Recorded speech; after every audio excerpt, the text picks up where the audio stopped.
মহারাজ রঘুনাথ সিংহ দেবের জয় হোক। হ্যাঁ, একটা দুঃখের খবর আছে। হ্যাঁ মহারাজ, শীঘ্র বলুন, কি সেই খবর?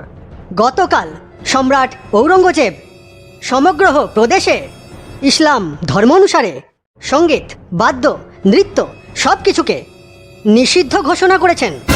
হ্যাঁ, যেটা আমাদের হিন্দু ধর্মের অপমান, আমাদের সরস্বতী মাতার অপমান। হ্যাঁ, কি বলছেন মহারাজ? হ্যাঁ, ঠিকই বলছি।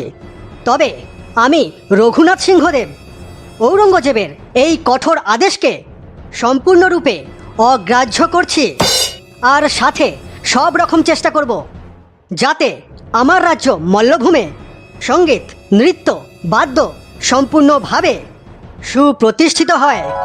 সাধু সাধু সাধু।